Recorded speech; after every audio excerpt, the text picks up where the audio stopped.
Hello guys, स्वागत है आपके अपने चैनल अनिल कुमार लेक्चरल में। आज हम भौतिक विज्ञान क्लास 12वीं का फर्स्ट यूनिट देखेंगे, जिसका नाम है स्थिर स्थिर वैद्युतिकी। इसके अंतर्गत दोस्तों दो चैप्टर आते हैं। वैद्युत आवेश एवं क्षेत्र, दूसरा वैद्युत विभव एवं संधारित्र। दोस्तों स्थिर सबसे पहले अपन जानेंगे कि स्थिर वैद्युतिकी आखिर होता क्या चीज़ है। दोस्तों नाम से ही स्पष्ट है कि स्थिर वैद्युतिकी अर्थात स्थिर आवेश। अपन स्थिर वैद्युतिकी किसके अंतर्गत पढ़ रहे हैं? भौतिक विज्ञान के अंतर्गत। तो इसकी परिभाषा क्या हो जाएगी? भौतिक विज्ञान की वह शाखा जिसके अंतर्गत स्थिर आवेश का अध्ययन करते हैं, उसे ही अपन स्थिर वैद्युतिकी कहते हैं। अब दोस्तों अपन पढ़ेंगे आवेश की संकल्पना। आवेश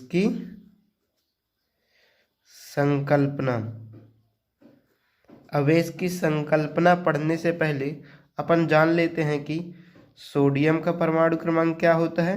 11। इसका इलेक्ट्रॉनिक विन्यास किस प्रकार भरा जाएगा दोस्तों? 2 8 1।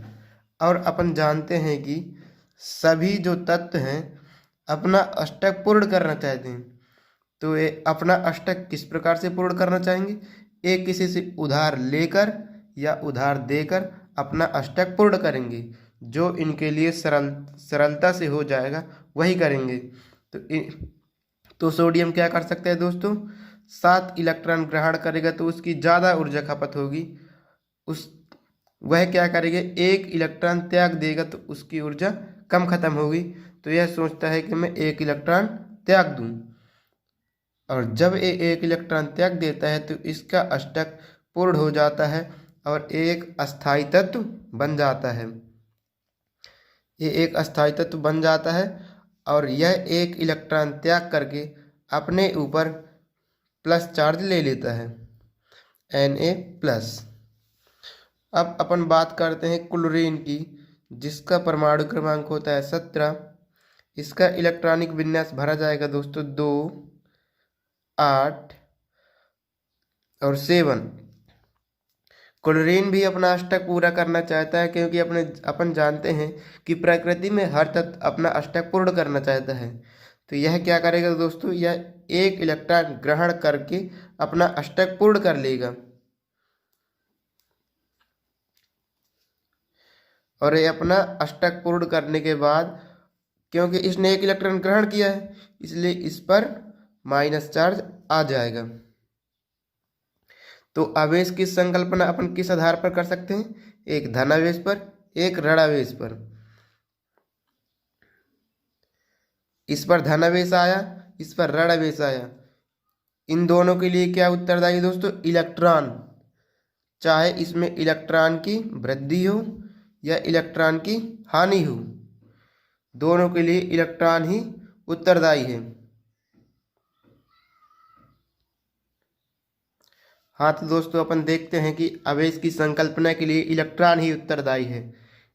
आवेश की संकल्पना 2 प्रकार से की जाती है। यदि किसी तत्व से इलेक्ट्रॉन निकलते हैं तो उन पर धनावेश आता है, कि यदि किसी तत्व पर इलेक्ट्रॉन जुड़ते हैं तो उन पर ऋणावेश आता है। अब दोस्तों अपन देखेंगे आवेश के प्रकार। अपन देखते हैं दोस्तों आवेश 2 प्रकार के होते हैं, एक धनावेश और ऋणावेश।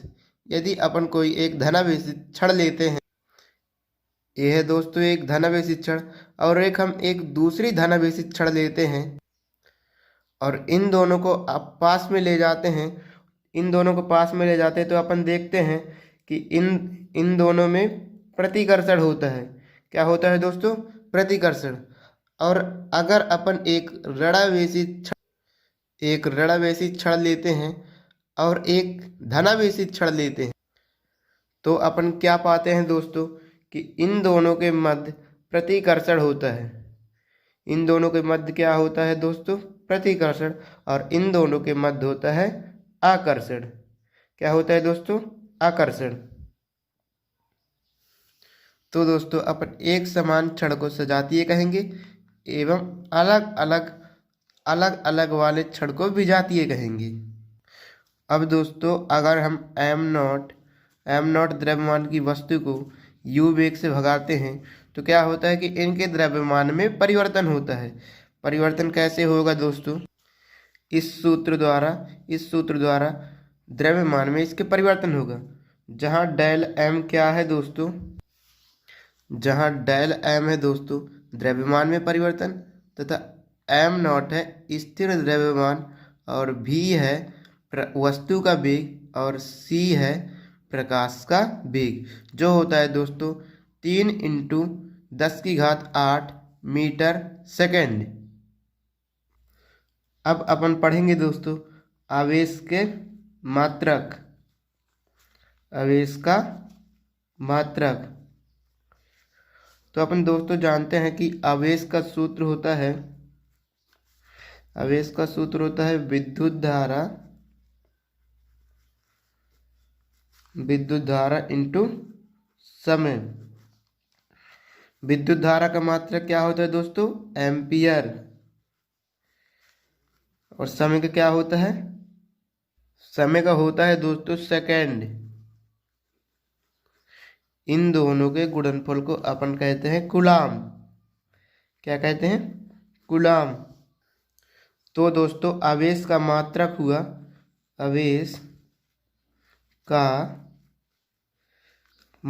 हुआ कूलाम, जिसका संकेत है C, तथा इसका CGS मात्रक है स्टेट कूलाम।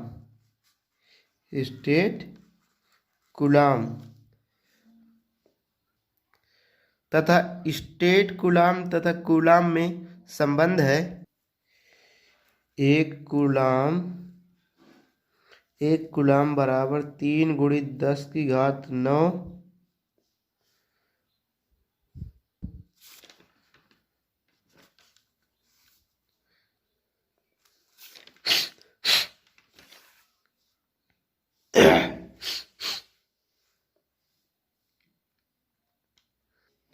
कूलाम। 1 कूलाम बराबर होता है 1 कूलाम बराबर 1/10 EMU। एक कूलाम और EMU में संबंध हुआ। इसका सबसे बड़ा मात्रक होता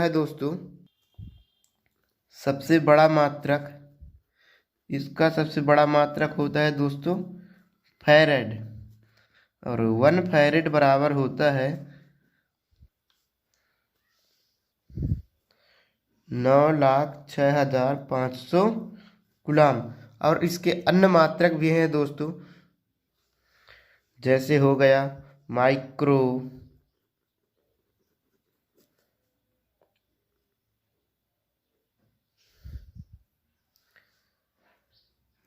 का संकेत ऐसे है दोस्तों।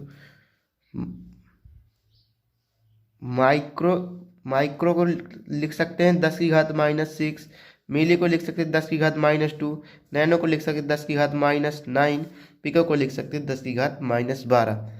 तो दोस्तों आज के लिए इतना ही, फिर मिलते हैं अपनी नेक्स्ट वीडियो में।